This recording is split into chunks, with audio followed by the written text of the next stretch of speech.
Bem, pessoal, vamos de BTC no fim de tarde dessa quinta-feira, 22 de dezembro. Agora na Espanha, 21 horas e 47 minutos. No Brasil, 17h47 da tarde. Hoje a BTC testou cada ilha de sanidade do nosso cérebro, justamente porque estressou absurdamente a base dessa cunha triangular. E na banda de VWAP mensal, chegou aqui a quase lamber novamente a lower, mas rapidamente ela recuou e no intraday ficou maravilhosa. Vocês vejam que a gente ofertou os sinais na sala aqui quando a gente perdeu, ó. Na primeira vez que a gente perdeu a lower, a gente ofertou os sinais. Só que aí ela seguiu esgarçando e todos os sinais fecharam no lucro nesse retorno em direção a VWAP no intraday. Por isso, gente, que eu reporto aqui no canal que a disciplina na hora de abrir as operações, deixando 3 ou 4 entradas ainda de margem para poder fazer um preço médio quando acontece isso. Mas mesmo assim, a janela temporal de segurança para a virada da próxima VWAP nos permite operar de forma segura e buscar a VWAP antes da próxima virada. Por isso que a sala de sinais tem o seu mérito. A gente, mesmo com toda essa volatilidade, a gente está simplesmente fechando os sinais todos os dias. Hoje eu ofertei 2 sinais no par USDT e todos fecharam rapidamente, justamente por isso. Porque a gente tem essa segurança em relação à janela temporal da próxima virada de VWAP. E na seara fática, a Caroline Ellison, da Alameda Research, o braço de investimentos da FTX, fez um acordo com a promotoria norte-americana e se livrou de uma pena de até 110 anos, mas ela teve que pagar uma fiança de somente $250 mil, só que ela vai colaborar com os promotores em desfavor do Sam Bankman-Fried.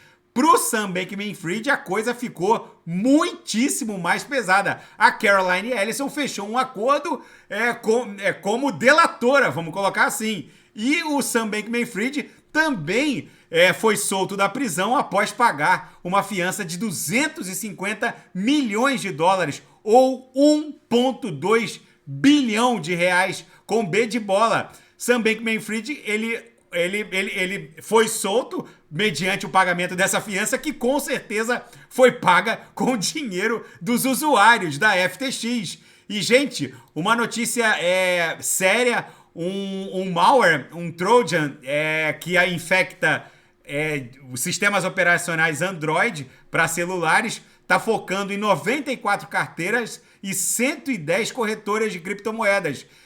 Ele é chamado de Godfather. Esse malware ele está preocupando engenheiros cibernéticos justamente porque ele fica oculto, rodando em segundo plano dentro do sistema operacional Android e tem sim a capacidade de roubar private keys e outras informações sensíveis de até 110 corretoras que rodam nesse sistema operacional mobile Android. Então tem que ficar ligado, eventualmente até atualizar um antivírus, porque os malwares estão evoluindo para poder roubar private keys e dados sensíveis junto a corretoras. E na capa da Bloomberg, Sam Bankman-Fried liberado mediante o pagamento de uma fiança de $250 milhões.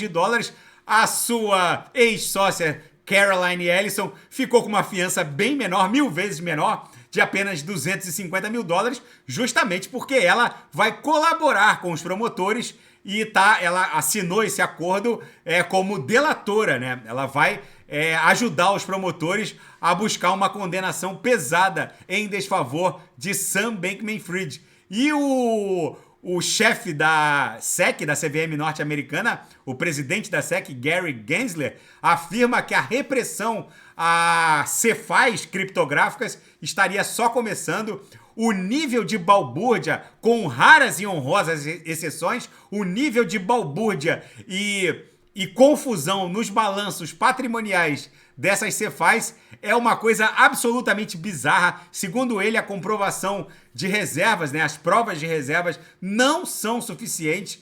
Muitas Cefais usam uma série de public addresses num verdadeiro caos. Algumas Cefais fazem uso até do Tornado Cash para poder inibir a origem dos recursos que seriam dos seus clientes, ou seja, segundo o presidente da SEC, a CVM norte-americana, a repressão a Cefais criptográficas após a explosão, o colapso da FTX, estaria só no começo. E o Senado norte-americano aprovou nessa quinta-feira um pacote de gastos de 1,7 trilhão. Isso é bom para a BTC. Quanto mais o governo norte-americano aumentar o teto da dívida e seguir gastando, mais eles vão poder imprimir dinheiro e mais o M2, né, o Money Measure, vai aumentando. E há uma correlação entre a quantidade de dólar em circulação e a expansão logarítmica exponencial da BTC.